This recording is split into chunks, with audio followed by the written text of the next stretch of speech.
ये हाल हो गया है कि आपके जो जमात है वो सारी टूट के बिखर गई है। लोग आपकी वजह से अपने हलकों में नहीं जा सकते। आपके अपने MNAs MPs को अपनी अगली पॉलिटिकल फ्यूचर की फिक्र है। तो आपको ये पता है कि ये गेम आप हार चुके हैं और अगला इलेक्शन भी जो है वो आपके हाथ से चला गया है। तो अब आप ये जो आवाज़ें दे रहे हैं ये आपकी आवाज़ें नहीं हैं, ये चीखें हैं कि मुझे बचा लो, मुझे बचा लो।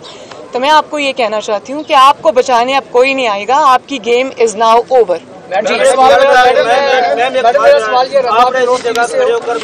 सवाल ये कि इमरान खान ने कहा है कि जो वोट डालने जाएगा तरीके से उस पर ओहो अपनों को निकालने चलें भाई, अपनों को निकालने चलें भाई।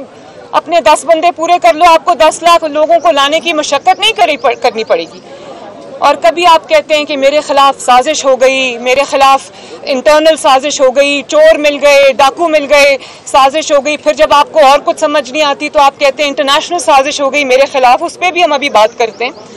लेकिन बात यह है कि आपके नाक के नीचे से आपके वजीर आजम की कुर्सी पे मौजूद होने के बावजूद आपकी पूरी पार्टी आपके रेत की तरह खिसक गई, निकल गई है हाथों से। तो आप किसको इल्ज़ाम दे रहे हैं? अगर आपने कुछ परफॉर्मेंस दिखाई होती, आवाम का ख्याल रखा होता, आपने कोई आवाम की भूख इफ्लास के बारे में सोचा होता, महंगी चीनी, महंगा आटा, महंगी बिजली, महंगी दाल, महंगा तेल, महंगा पेट्रोल, महंगा डीजल, उसके बारे में आपने कीमतों के बारे में कभी सोचा होता तो आपको आज ये दिन ना देखना पड़ता। और बात ये कि कभी आप उनको कहते हैं, अपने मेंबरान को आप कहते हैं कि बिक गए। मैं ये पूछना चाहती हूँ, और आप वो कहते हैं कि हमने खरीदे। भाई जो पहले ही पार्टी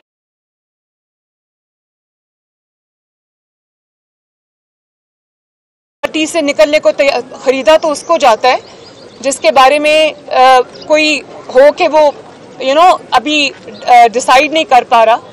जो पहले अपना माइंड बना के बैठे हुए हैं, जो आपके वजीर आजम होते हुए आपको छोड़ के जा रहे हैं, उनको खरीदने की क्या जरूरत है? तो ये अगर आपको आईने में अपना चेहरा नजर नहीं आता तो मैं आपको आपका चेहरा दिखा देती हूँ।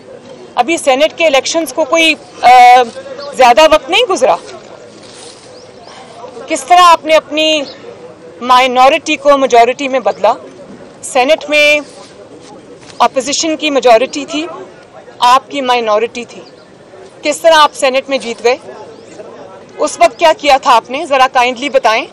उस वक्त क्या खरीदो फरोख्त की थी, या आपने उस वक्त कोई प्रेशराइज किया था अपने मेंबरान को और अपोजिशन के मेंबरान को, या उस वक्त आपने हॉर्स ट्रेडिंग की थी? और अगर वो उस वक्त जायज़ थी तो आज आपको क्या इशू हो रहा है? और आप कभी उनको कह रहे हैं कि ये लोग बिक गए, कभी वो उनको लोटे कह रहे हैं, कभी कुछ कह रहे हैं, और साथ ही आप एक उनको कहते हैं कि आ जाओ मैं माफ़ कर दूंगा। तो आप हाथ जोड़ रहे हैं उनके सामने। वो आपको देखिए, वो जितने भी पॉलिटिकल लोग होते हैं, चाहे वो MNAs हों, MPs हों, उनको अपना पॉलिटिकल फ्यूचर देखना पड़ता है। और मैं कभी कभी कुदरत पे हैरान होती हूँ, अल्लाह ताला के जो काम है उस पर हैरान भी होती हूँ।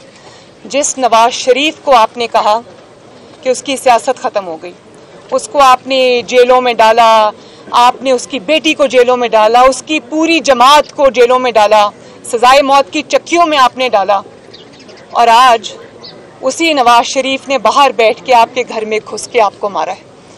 तो ये जो आपको ये जो इबरत का निशान आज आप बने हुए हैं, आपको आज एक एक दो दो सीट्स वालों के घर के पास जाके उनके दर पे हाजिरी देनी पड़ रही है। तो मुझे वो वक्त भी याद आता है जब कोयटा में हज़ारा बरादरी लाशें रख के अपने सामने बैठी हुई थी और आपको आवाज़ दे रही थी।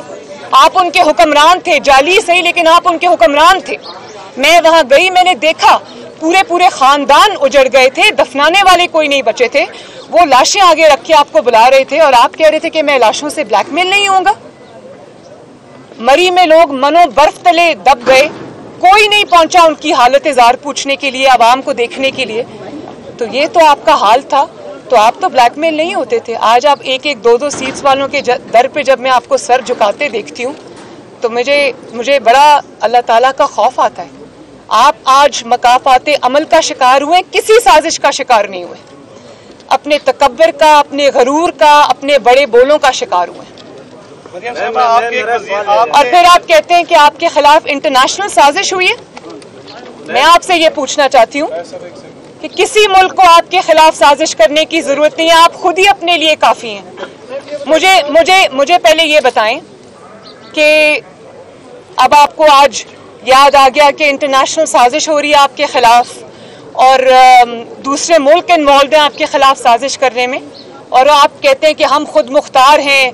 कल आपने भारत की तारीफ भी की, खुद मुख्तारी की, और मैं क्योंकि खुद मुख्तार हूँ, मेरी खुद मुख्तार एक फॉरेन पॉलिसी है तो उसकी सज़ा मुझे मिली है। तो मैं आपको आईना दिखाना चाहती हूँ और मैं आपसे ये पूछना चाहती हूँ कि अभी कुछ देर पहले तो आप बाइडन साहब की कॉल का इंतज़ार कर रहे थे और पूरी कोशिशें कर रहे थे कि वो किसी तरह आपको कॉल कर लें, और वो कॉल जब नहीं आई तो आपको खुद मुख्तारी याद आ गई। अभी चंद महीने पहले की बात है कि जब आप अमेरिका गए थे, वहाँ से वापसी पे जब आप कश्मीर का सौदा कर आए थे तो आप कह रहे थे कि मुझे आज ऐसे लग रहा है कि मैं वर्ल्ड कप जीत के आया हूँ।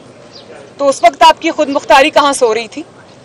तो किसी को आपके खिलाफ साजिश करने की ज़रूरत नहीं है, और ये जो साजिश वाला प्रोपेगेंडा है ना, ये आप ना करें। लोग हंसते हैं आपके ऊपर, आपकी ना अहली, आपकी ना लायकी, आपकी ना समझी, आपकी ना आकबत अंदेशी की वजह से पाकिस्तान ने आज हर मुल्क जो है वो उसको आपने नाराज़ कर दिया। पाकिस्तान के दोस्त ममालिक जो हिस्टोरिकली आपके दोस्त रहे हैं, आज वो भी आपसे नाराज़ बैठे हैं, क्योंकि आपको पता ही नहीं है कि मुल्क किस तरह चलाया जाता है, फॉरेन पॉलिसी किस चीज़ का नाम है, और किस तरह आपने एक एक गिन के मैं आपको गिनवा सकती हूँ किस तरह आपने ताल्लुकात ख़राब किए हैं। दूसरे मुल्कों ने आपको तहाइफ दिए, आप उनको जाकर 5 मिलियन रियाल में बेच आए। तो आप पाकिस्तान की क्या तस्वीर लोगों के सामने पेश कर रहे हैं? और आज अगर आप अपनी नाकामी, नालायकी, ना आकिबत अंदेशी को अगर आप साजिश का नाम देंगे तो दुनिया हंसेगी आप। मरियम साहबा, आपके वज़ीर दाखिला थे जो निसार अली खान, वो बनी गाला पहुंचे हैं सीख लेके, और